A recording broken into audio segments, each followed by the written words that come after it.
أعوذ بالله من الشيطان الرجيم. بسم الله الرحمن الرحيم.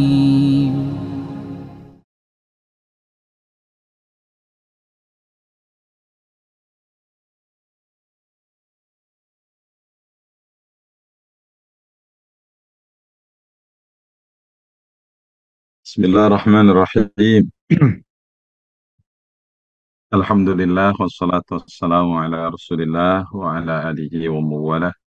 Asyhadu an la ilaha illallah wahdahu la syarikalah wa asyhadu anna Muhammadan abduhu wa rasuluh. Assalamualaikum warahmatullahi wabarakatuh. Waalaikumsalam warahmatullahi. Eh, yang sama-sama kita hormati para guru besar, ada Prof. Diah Hujai, juga eh, beberapa profesor dari perguruan tinggi yang lain, ada Rakanda Ustadz Hasim Asy'ari, juga jamaah yang lain, Bapak Agus Saprudin dari Polda, dan juga yang lain nggak bisa saya sebut satu persatu. Alhamdulillah, Prof. Fazali, Alhamdulillah hadir, sehat Prof. Semuanya. Ya, mohon maaf saya tidak bisa sebut satu persatu. Alhamdulillah, guru kita masih di kajian talim yang lain. Insya Allah mudah-mudahan eh, Rakanda Kiai Haji Dudi Mutakin bisa bergabung dengan kita. Hari ini, malam ini kita akan bicara tentang eh, mereka yang dicintai Allah.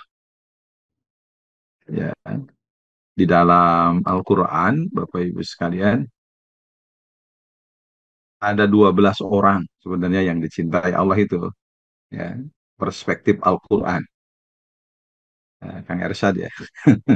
Ada 12, dan mudah-mudahan ini menjadi kajian dilanjutkan sama yang lain. Saya hanya membuka bahwa eh, kita ingin sama-sama dicintai Allah. Bahkan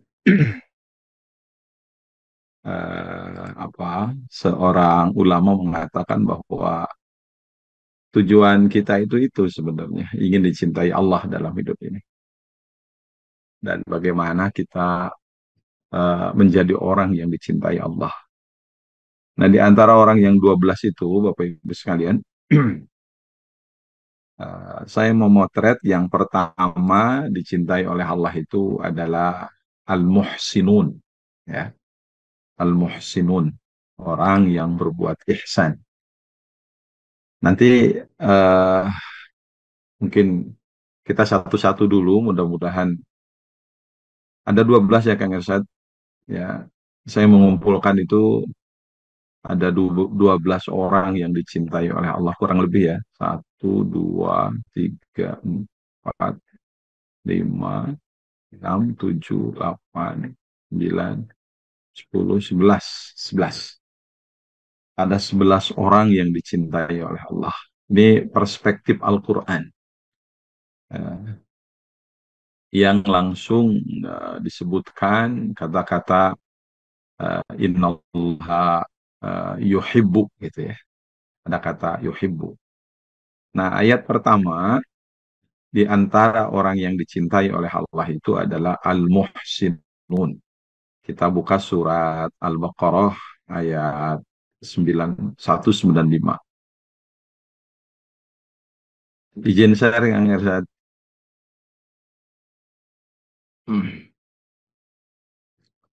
Belum membuat uh, PowerPoint ya, ini masih Word, tapi mudah-mudahan bisa dibaca. Nah, bulan Desember 2003 di forum ini kita membahas tentang mereka yang dicintai malaikat, gitu ya. Nah, sekarang kita bicara mereka yang dicintai Allah, mereka yang didoakan malaikat. Nah, sekarang kita bicara tentang mereka yang dicintai Allah, ya.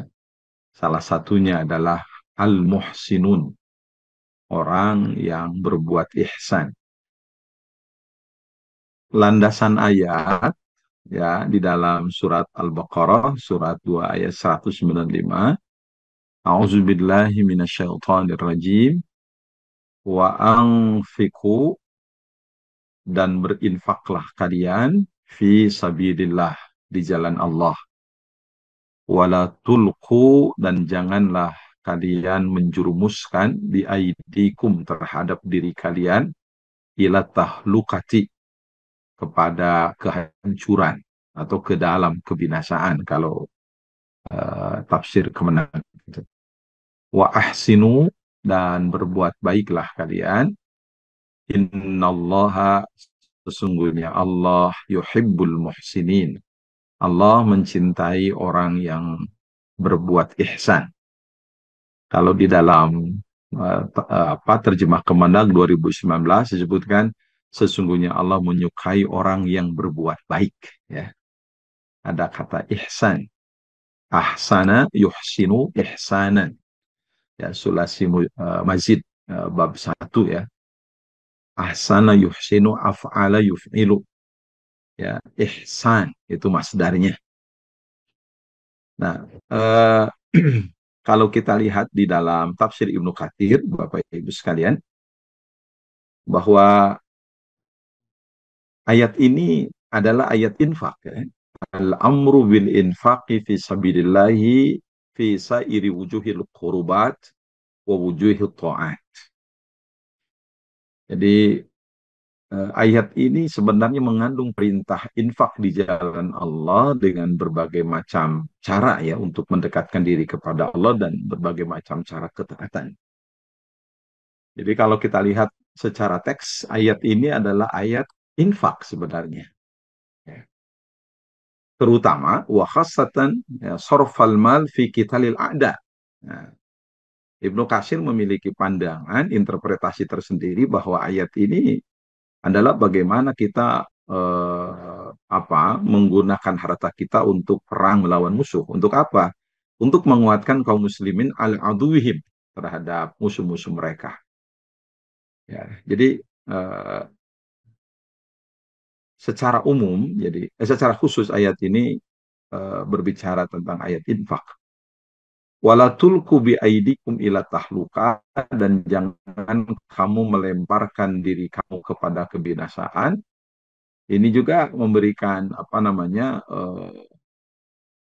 informasi bahwa orang yang tidak infak itu ya menuju ke kebinasaan. Yang saya tahu di Muhammadiyah, ayat ini dijadikan landasan haramnya rokok, ya, karena kata wala tulku bi aidikum ila tahlukah, jangan kamu melemparkan diri kamu kepada kebinasaan. Al-ibratu bi umumil labdi la bi khususis sabab, gitu, ya. Itu kita tidak akan konsentrasi di sebelumnya, tapi wa ahsinu, nah itu, berbuat baiklah kalian. Innallaha yuhibbul muhsinin, sungguhnya Allah mencintai orang yang berbuat kebaikan, yang melakukan ihsan. Itu Bapak Ibu sekalian. Nah, thumma atafa bil amri bil ihsan wa huwa a'la maqamati ta'at. Ini Ibnu Katsir memberikan satu komentar yang luar biasa bahwa ihsan itu adalah a'la maqamati ta'at. Itu tingkatan taat yang paling tinggi, itu ihsan. Jadi kalau kita ingin melihat tingkatan-tingkatan ketakwaan orang, kebaikan orang, Bapak Ibu sekalian, itu dilihat dari ihsannya, ya. Jadi Ibnu Katsir punya pandangan bahwa ihsan itu merupakan a'la maqamati ta'at, ya. Tingkatan ihsan, taat yang paling tinggi itu ihsan. Ihsan. Itu, ya, yang pertama. Nah, sekarang apa itu ihsan? Ya. Jadi Allah mencintai orang yang berbuat ihsan. Muhsinun, itu ada 11 orang yang dicintai Allah. Yang pertama adalah al-muhsinun, orang yang berbuat ihsan. Nah, ihsan itu apa? Eh, di dalam hadis ini yang saya kira sudah sangat masyhur hadis ini, ya. Hadis ketika Malak Jibril datang kepada Rasulullah Shallallahu Alaihi Wasallam bertanya kepada Rasulullah tentang ya Muhammad akhbirni anil Islam itu ya. Saya kira sudah pada paham ini hadis ini ya. Wahai Muhammad, kabarkan kepadaku tentang Islam. Kemudian Rasulullah menjelaskan ya. Kemudian Malak Jibril juga akan meminta Rasul fa akhbirni anil iman, kabarkan kepadaku tentang iman gitu. Dan yang terakhir Malak Jibril mengatakan fa akhbirni anil ihsan, dan kabarkan kepadaku tentang ihsan. Nah, ya, tentang ihsan. Kemudian Bapak Ibu sekalian, eh, Rasulullah Shallallahu Alaihi Wasallam mengatakan ini, yang disebut ihsan itu adalah anta budallaha ka'annaka tarahu fa illam takun tarahu fa innahu yara. Nah, itu. Jadi pengertian ihsan kita bersumber kepada hadis riwayat Muslim ya, salah satunya. Jadi ihsan itu adalah anta budallah ka'annaka tarah. Engkau ibadah kepada Allah ka'annaka tarah, seperti atau seolah-olah engkau melihat Allah. Fa illam takun tarah, sekalipun engkau tidak melihat Allah, fa innahu yara. Kalau kita melihat hadis Rasulullah itu, al-ihsan an ta'budallaha ka'annaka tarahu fa lam takun tarahu fa innahu yara. Ihsan itu engkau beribadah kepada Allah seolah-olah engkau melihat Allah, dan jika engkau tidak melihat Allah, Allah melihatmu. Nah, itu ihsan, ya. Jadi kalau kita simpulkan dari hadis ini, Bapak Ibu sekalian, bahwa ihsan itulah yang menyempurnakan Islam dan iman kita. Gitu ya. Jadi ada tiga dasar dalam beragama itu, yaitu Islam, iman, dan ihsan. Ya, itu iman, Islam, iman, dan ihsan. Nah, itu Bapak Ibu sekalian. Nah, itu pengertian ihsan. Jadi orang yang muhsin itu, ya, kalau ihsan kan perbuatannya, orangnya muhsin. Orang yang muhsin itu adalah orang yang beribadah, merasa dipantau Allah. Dalam bahasa yang sederhananya adalah orang yang mampu muraqabah, orang yang merasakan kebersamaan Allah, ya, orang yang merasakan kehadiran Allah, itu muraqabah, orang ihsan. Dia merasa dipantau oleh Allah, dia merasa dimonitor oleh Allah, dia merasa dilihat Allah. Nah, itu ihsan. Itu Bapak Ibu sekalian. Jadi kalau kita lihat ihsan itu seperti itu.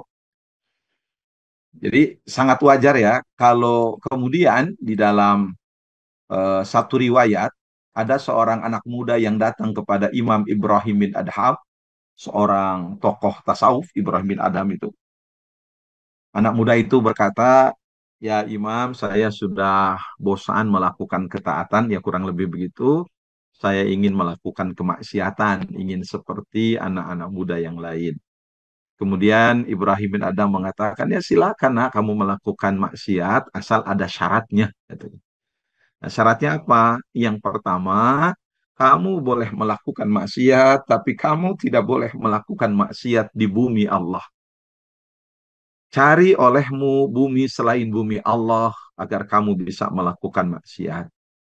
Anak muda itu ya berpikir, ya tidak ada bumi selain bumi Allah. Yang kedua, kata Imam Ibrahim bin Adham, kamu boleh maksiat, nah asal jangan memakai rizki dari Allah. Cari olehmu Tuhan selain Allah yang bisa memberikan rizki kepadamu. Anak muda juga itu menggelengkan kepala karena tidak ada lagi yang memberi rizki selain Allah. Hanya Allah lah Ar-Razzaq. Nah, kemudian yang ketiga, Boleh nak kamu melakukan maksiat asal kamu jangan dilihat Allah. Nah, ini muraqabah ya. Ini muraqabah. Jadi boleh kamu maksiat enggak apa-apa nak, tapi kamu jangan dilihat Allah. Ya tidak ada ya.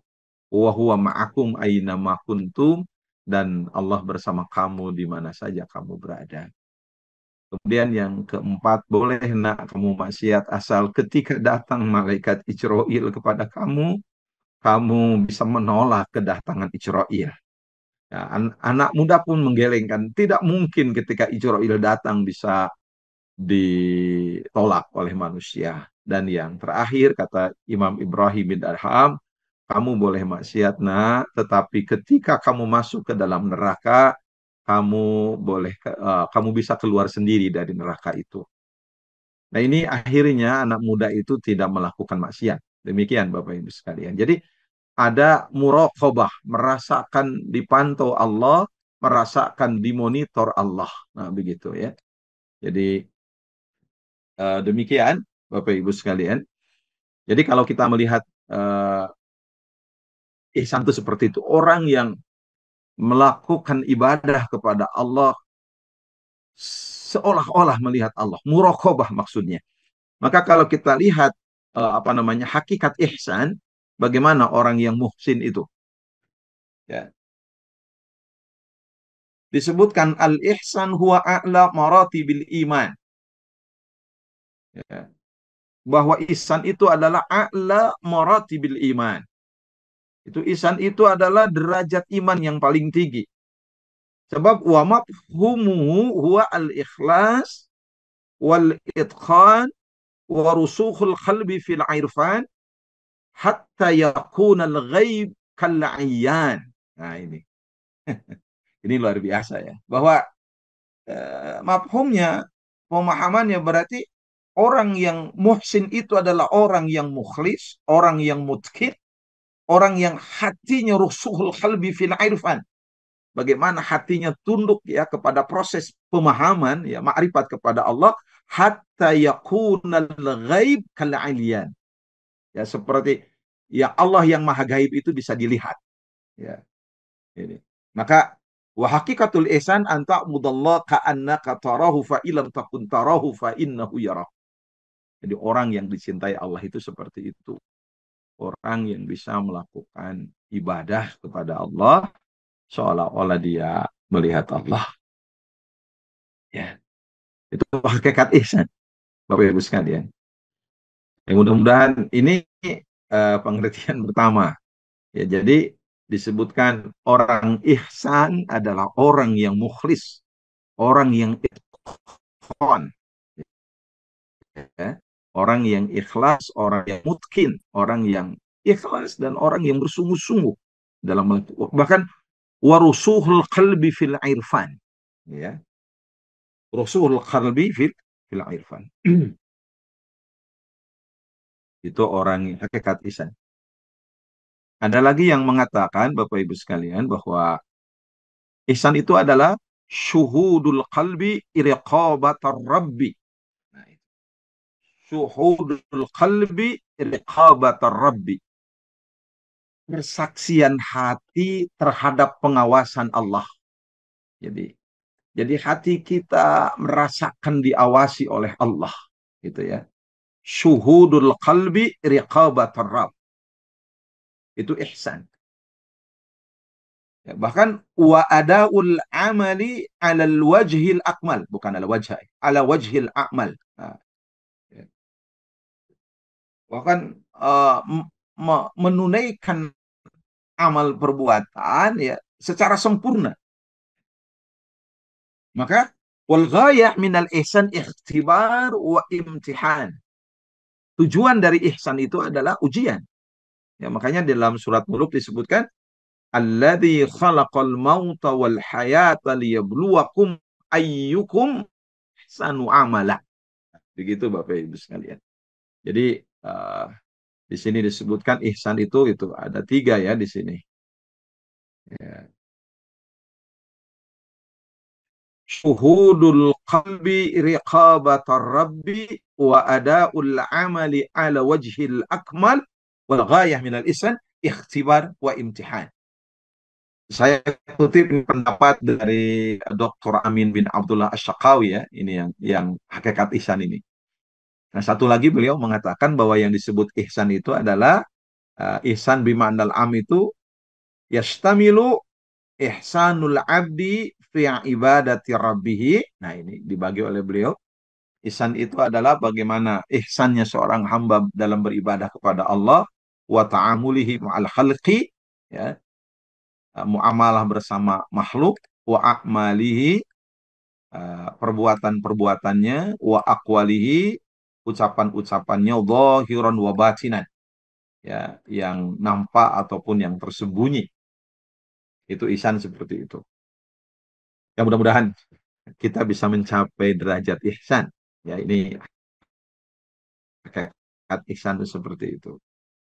Dan inilah orang yang dicintai Allah, yaitu orang yang bagaimana dia mengikhlaskan ibadah, bersungguh-sungguh dalam ibadah, dan bagaimana menundukkan hatinya saat makrifat kepada Allah, seperti seolah-olah dia melihat yang gaib itu. Ya. Kemudian kesaksian hati terhadap riqobah Allah, bagaimana pengawasan Allah, dia menunaikan amal dengan sempurna, sebab tujuan ihsan itu adalah ihsanu amalan. Itu begitu. Nah, kemudian cakupan ihsan itu seorang hamba melakukan ibadah dengan baik kepada Allah atau muamalah dengan makhluk dengan baik, baik amal, perbuatan yang nampak atau yang tersembunyi. Itu Bapak Ibu sekalian. Nah, kemudian itu yang kita lihat dari pengertian ihsan, kemudian hakikat ihsan, dan sekarang perintah ihsan. Ya, di dalam Al-Quran kita banyak menemukan dalil untuk melakukan ihsan dalam seluruh perbuatan kita. Di antaranya dalam surat An-Nahl ayat 90, kemudian surat Al-Baqarah ayat 83, ya, kemudian surat An-Nisa ayat 36, Al-An'am ayat 151, Al-Isra ayat 23, Al-Baqarah ayat 83, kemudian Al-Mu'minun ayat 96, Al-Qasas ayat 77, Al-Hadid ayat 18. Dan satu lagi hadis Rasulullah Shallallahu Alaihi Wasallam yang memerintahkan kepada kita untuk melakukan ihsan. Innallaha ta'ala katabal ihsan ala kulli syai'. Sesungguhnya Allah telah memerintahkan ihsan dalam segala sesuatu. Ya, fa idza qataltum fa ahsinul qitlah. Sampai ketika kamu membunuh pun, ya, perbaikilah cara membunuh. Ya. Jadi ketika kita melakukan hukuman bunuh kepada orang yang dibunuh, itu harus seindah-indahnya membunuh.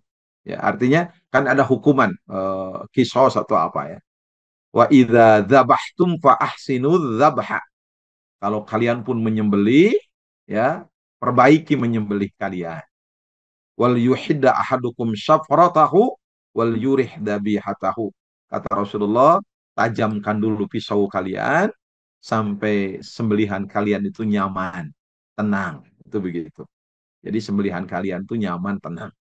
Jadi luar biasa, ya. Ihsan itu tidak hanya dalam proses interaksi, bahkan ketika menyembelih binatang pun kita harus melakukan ihsan dengan sebaik-baiknya. Begitu Bapak Ibu sekalian. Nah, ini perintah ihsan, ya. Perintah ihsan di dalam Al-Qur'an dan di dalam hadis Rasulullah Shallallahu Alaihi Wasallam. Nah, kemudian siapa yang disebut al-muhsinun itu? Nah, ini titik tekannya agar kita bisa disebut muhsin, orang yang berbuat ihsan. Siapa yang al-muhsinun itu? Kita kumpulkan beberapa ayat di dalam Al-Quran. Saya mengutip dari pendapat Syekh Abdullah Muhammad At-Tiwalah atau At-Tawalah. Ya, beliau mengatakan ini Bapak Ibu sekalian. Siapa orang yang muhsin itu? Ya, di sini al-muhsinun hum al-faizun bimahabbatillahi jalla wa ala. Nah, ini. Itu yang pertama, ya. Jadi orang yang berbuat ihsan itu siapa muhsinun? Orang yang muhsinun itu adalah orang yang nah ini orang yang eh, sukses dengan cinta Allah, ya. Eh, Mampu meraih cinta Allah. Wallahu yuhibbul muhsinin. Dan Allah mencintai orang yang berbuat ihsan. Jadi orang yang muhsin itu adalah orang-orang yang bisa meraih cinta Allah. Ya ini. Wallahu yuhibbul muhsinin. Jadi kalau kita sudah mampu meraih cinta Allah, itulah muhsin. Satu. Ya. Eh, Cinta Allah itu kan didapat oleh kita dari proses melaksanakan perintah Allah. Itu Bapak Ibu sekalian. Yang kedua, siapa orang yang muhsin itu? Ya, di dalam surah An-Nahl ayat 18 disebutkan, Innallaha ma'alladzina taqaw walladzina hum muhsinun. Orang yang sesungguhnya Allah bersama dengan orang yang bertakwa dan mereka adalah yang muhsin. Artinya apa? Wahumus su'ada bima'iyyatihi jalla wa'ala. Jadi orang yang muhsin itu adalah orang-orang yang bahagia disertai oleh Allah Subhanahu wa taala. Ya. Bagaimana dia menata kebersamaan bersama Allah. Dia merasakan kelezatan ketika bersama Allah di mana saja dia berada. Itu orang yang muhsin. Ya, dia merasakan kenikmatan bersama Allah. Itu orang yang muhsin. Ya. Kan tidak semua orang merasakan kenikmatan bersama Allah. Tidak semua orang merasa nikmat ketika dia melakukan ibadah, sholat berjamaah. Tidak semua orang merasakan nikmat ketika melakukan saum. Tidak semua orang melakukan nikmat ketika melakukan sedekah.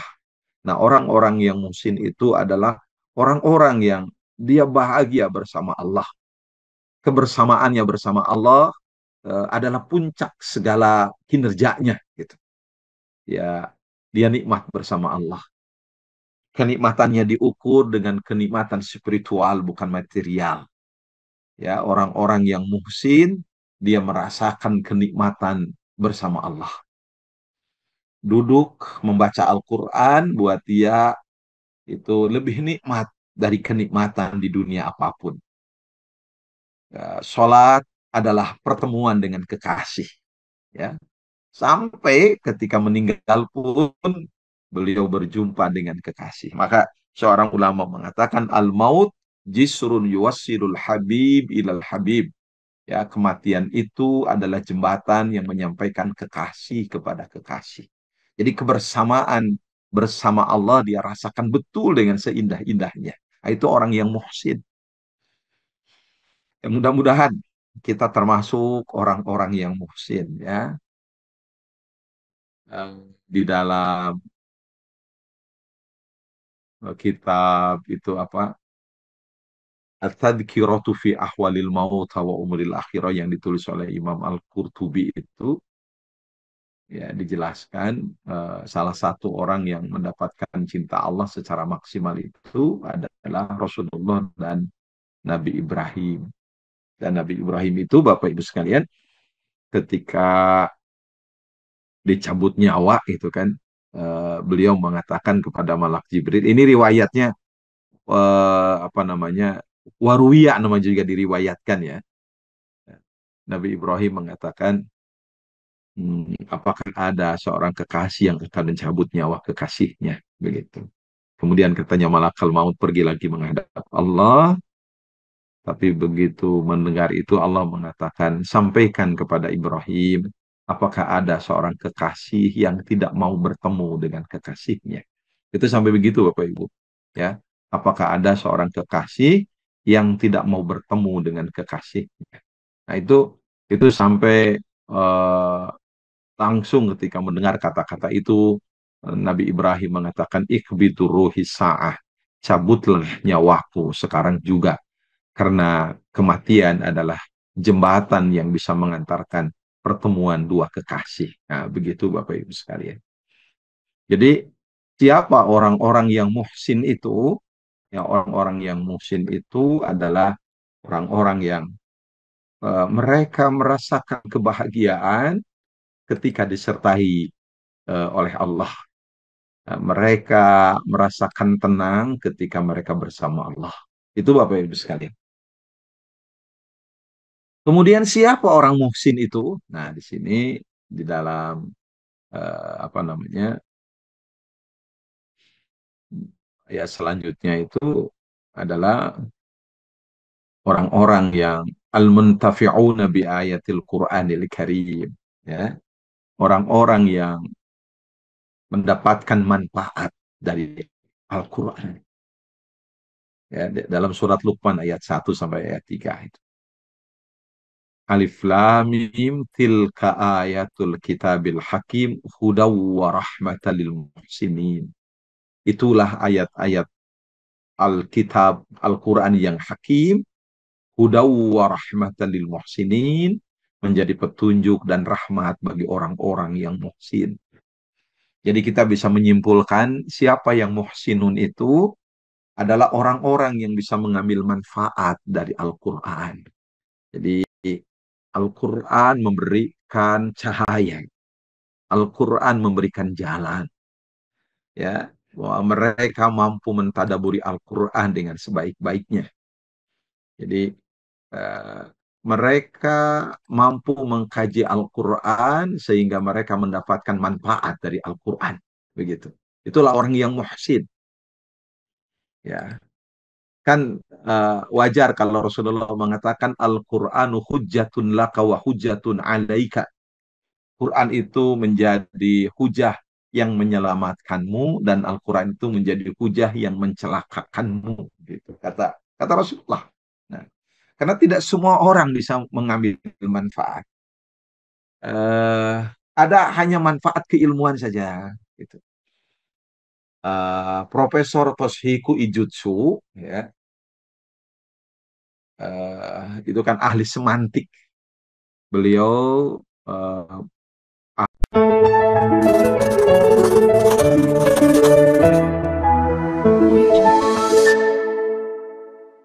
أعوذ بالله من الشيطان الرجيم بسم الله الرحمن الرحيم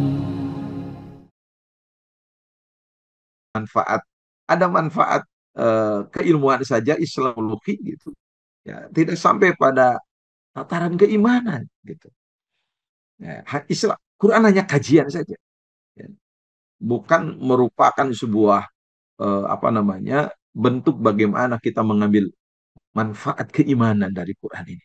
Nah, orang-orang yang muhsin adalah orang-orang yang merasakan kebermanfaatan ayat Al-Quran. Mereka tunduk dan patuh kepada Allah yang lewat Al-Quran yang mereka pelajari. Itu orang yang muhsin. Ya. Kemudian siapa orang yang muhsin itu? Dalam surat Al-A'raf ayat 56, orang yang muhsin itu adalah orang-orang yang sampai pada rahmat Allah. Ya. Inna rahmatallahi qaribum minal muhsinin. Sesungguhnya rahmat Allah itu dengan orang-orang yang muhsin. Jadi ketika ditanya siapa orang yang muhsin itu adalah orang-orang yang dekat dengan rahmat Allah. Ya. Orang yang dekat dengan rahmat Allah. Yang di dalam hadis kita tahu Bapak Ibu sekalian ketika Rasulullah mengatakan sekali-kali seseorang itu tidak akan masuk surga karena amalnya, kan begitu ya. Kemudian seorang sahabat mengatakan, wala anta ya Rasulullah, apakah engkau juga tidak masuk surga karena amal yang kau lakukan? Rasulullah mengatakan, wala ana. Aku pun tidak masuk surga dengan amal yang aku lakukan. Itu kata Rasulullah. Illa bi rahmatillah. Ya. Kecuali dengan rahmat Allah. Itu kata Rasulullah. Nah, Orang-orang yang muhsin itu adalah orang-orang yang qaribum, ya. Inna rahmatallahi qaribum minal muhsinin. Sesungguhnya rahmat Allah itu dekat dari orang-orang yang ihsan. Maka orang-orang yang muhsin itu masuk surga karena kedekatan mereka dengan rahmat Allah. Nah, begitu Bapak Ibu sekalian. Siapa lagi orang yang muhsin itu? Ya, orang yang muhsin itu adalah orang-orang yang humul akram Allah. Ya, orang-orang yang dimuliakan Allah. Ya, lahum ma yasha'una inda rabbihim dalika jazaul muhsinin. Ya, Allah memuliakan mereka. Orang yang paling mulia di sisi Allah. Sehingga Allah memberi balasan khusus untuk orang yang muhsin. Gitu. Ya, itu dalam surat Az-Zumar ayat 34. Kemudian ajruhum mahfud. Nah, orang yang muhsin itu pahalanya itu mahfud, terjaga. Jadi tidak akan hilang orang muhsin itu pahalanya di sisi Allah. Ya. Innallaha la yudhi'u ajral muhsinin. Allah tidak akan menyia-nyiakan pahala orang yang muhsin. Ya. Kemudian di dalam surat Al-Hajj ayat 37, orang muhsin itu adalah orang yang senantiasa bahagia. Wala yazaluna mubasysyirin, ya. Mereka itu orang-orang yang diberi kabar gembira. Wa basyiril muhsinin. Al-Hajj 37. Dan berikan kabar bahagia untuk orang-orang yang berbuat ihsan. Nah, itu begitu. Kemudian siapa itu al-muhsinun itu? Ya, dalam wa mau'uduna bil mazid. Mereka dijanjikan dengan tambahan, ya. Tambahan pahala. Wa sanazidul muhsinin, dan kami akan menambahkan kepada orang-orang yang muhsin. Ya, dijanjikan ditambahi oleh Allah nanti kebaikan Allah. Dalam surat Al-Baqarah ayat 58. Dan ya, orang muhsin itu adalah walahu mau'idun ma'ru'yat rabbihim fil jannah. Nanti orang-orang yang berbuat ihsan itu adalah orang-orang yang dijanjikan untuk melihat Allah di surga. Lilladzina ahsanul husna wa ziyadah. Itu dalam surat Yunus ayat 26. Ya. Bagi mereka yang melakukan kebaikan akan diberikan pahala wa ziyadah, dan tambahan. Nah, di dalam tafsir tambahan itu salah satunya adalah mereka mampu melihat Allah. Itu Bapak Ibu sekalian. Jadi itulah orang-orang yang muhsin, orang-orang yang muhsin. Mudah-mudahan kita termasuk orang-orang yang muhsin. Nah, bagaimana cara kita meraih derajat ihsan? Nah, itu barangkali. Ya, bagaimana cara kita untuk meraih derajat ihsan? Bapak Ibu sekalian, jamaah yang dimuliakan Allah Subhanahu wa taala. Nah, orang yang meraih ihsan itu, ya, dengan cara apa? Bagaimana kita uh, mudah meraih ihsan? Nah, cara mencapai ihsan. Ya, coba kita lihat. Pertama kita lihat di hadis riwayat Tirmizi. Inilah cara kita melihat apa meraih ihsan. An Abdullah bin Mas'ud radhiyallahu an, dari Abdullah bin Mas'ud. Semoga Allah meridhoi kepadanya. Qala, beliau berkata, qala Rasulullah sallallahu alaihi wasallam. Rasulullah sallallahu alaihi wasallam bersabda, istahyu minallahi haqqal haya. Istahyu minallahi haqqal haya. Kata Rasulullah, ya, malulah kalian kepada Allah dengan sebenar-benar malu. Itu yang pertama. Fakulna, maka kami mengatakan, ya Rasulullah, inna nastahyi walhamdulillah. Ya Rasulullah, kami malu kepada Allah. Alhamdulillah, kami sudah malu kepada Allah. Itu kata para sahabat. Wa qala Rasulullah SAW, Rasulullah bersabda, "Laisa dzalik." Bukan itu yang dimaksud malu itu. Ya, bukan itu katanya. Apa? Walakinnal istiya'a minallahi haqqal haya.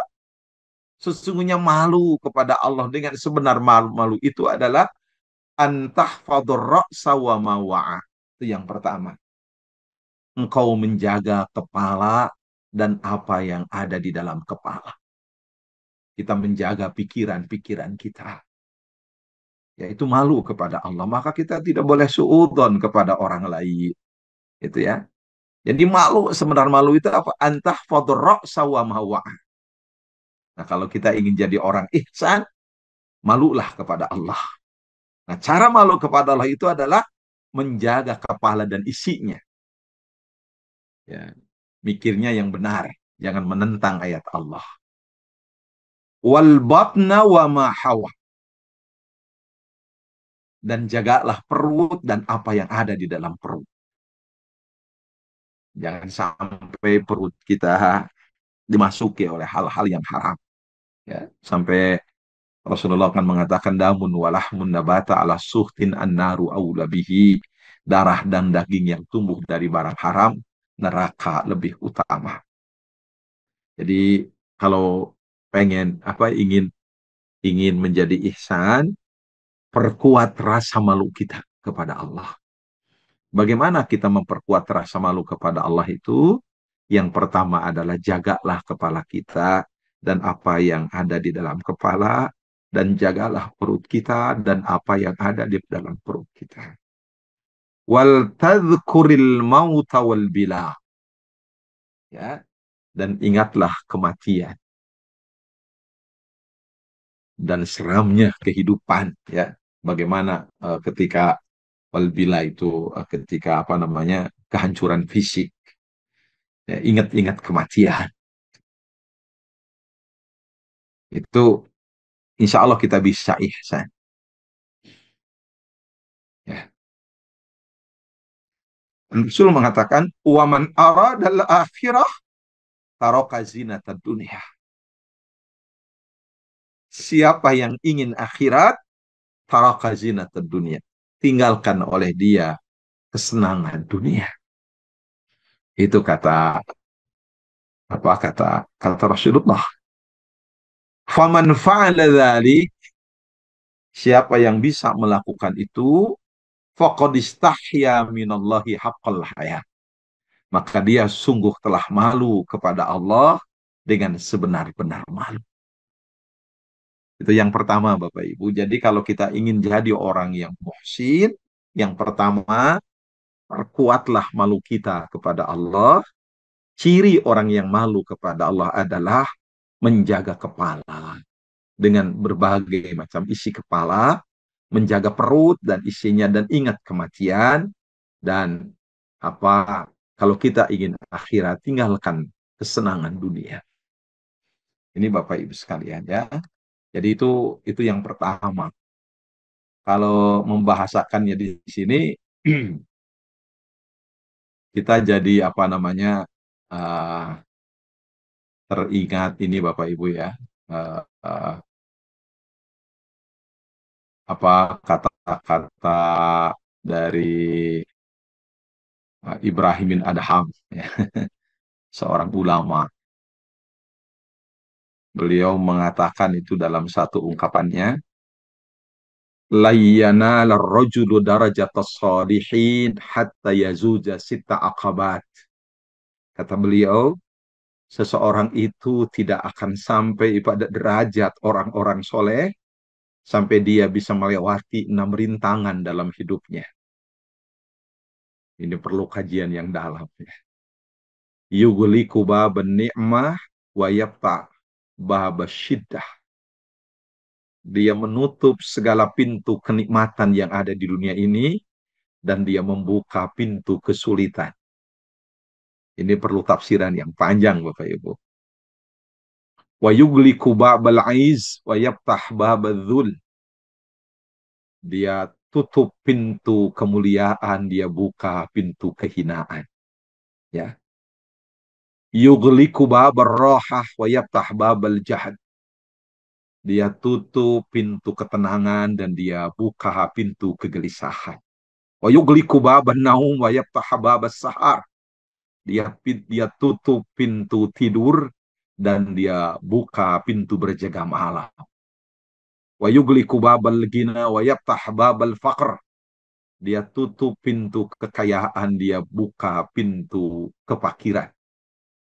Wa yughliqu babal amal wa yaftah babal istadil maut.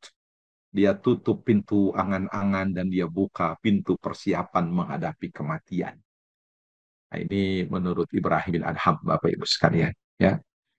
Jadi yang pertama, kalau kita ingin mencapai derajat ihsan, muhsin yang dicintai Allah, maka hendaklah kita memiliki rasa malu yang kuat kepada Allah Subhanahu wa Ta'ala. Yang kedua, masih ada waktunya. Yang kedua ini pengertian amal, ya.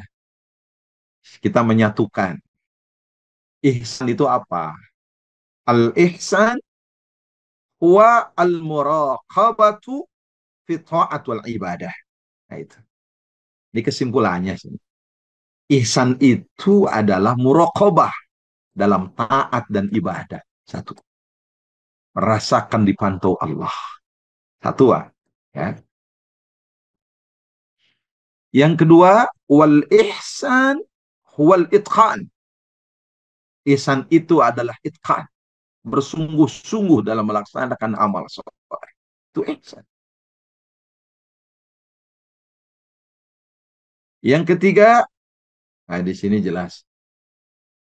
Maksudnya itqanul amal wa itqanul faham wa itqanul tabligh. Jelas. Ya. Ini pengertiannya. Wal ihsan huwa taslim. Ihsan itu adalah kepasrahan diri kepada Allah. Kenapa, Bapak Ibu, ya? Dia at-taslim bi anu laisa linnas ma'a qudratillahi qudrah wala ma'a iradatihi iradah. Bi annahu la yakuna illa ma sya Allah wal ihsan huwa ridha. Makanya taslim itu, ya, bukan berarti dia kepada manusia, Bapak Ibu sekalian, tapi sekuat-kuatnya manusia, seirodah-irodahnya manusia, mereka lemah, ya. Maka setelah taslim, ihsan itu adalah ar-ridho, ya. Ihsan adalah ridho. Bagaimana kita mencapai ridho Allah Subhanahu wa Ta'ala. Itu Bapak Ibu sekalian, bagaimana kita mencapai ihsan. Dan ada satu nasihat dari Imam Fudail bin Iyad. Ittabi turuqal huda wala yadurraka qillatus salikin. Ikuti jalan-jalan petunjuk dan jangan pernah membahayakanmu karena sedikitnya pengikut, gitu ya. Artinya qillatus salikin itu orang yang menapaki jalan Allah. Wa iyyaka wa turuqad dhalalah. Hati-hati dengan jalan-jalan kesesatan. Wala taghtarra bi kasratil halikin. Jangan tertipu karena banyaknya orang-orang yang hancur. Kamu jangan tertipu oleh diri karena kita melihat orang yang hancur. Ini Bapak Ibu sekalian, ya, bagaimana kita menjadi orang yang ihsan, langkah-langkah praktisnya. Demikian. Mudah-mudahan Allah memberikan kemudahan buat kita untuk mendapatkan ihsan. Dan saya merekomendasi ada kitab judulnya Al-Ihsan wa Atharuhu An-Nafsi Wiqayatan wa Ilajan, ditulis oleh Dr. Falih bin Muhammad. Saya kira ini nanti jadi rujukan kita, ya, untuk memahami ihsan lebih lanjut. Demikian Bapak Ibu sekalian, barangkali ada pertanyaan atau ada elaborasi dari Kang Ersyad atau dari asatidz yang lain. Terima kasih. Mudah-mudahan Allah memberikan berkah kepada kita sehingga kita mampu meraih derajat ihsan dengan sebaik-baiknya. Demikian aku qouli hadza astaghfirullah li wa lakum. Assalamualaikum warahmatullahi wabarakatuh.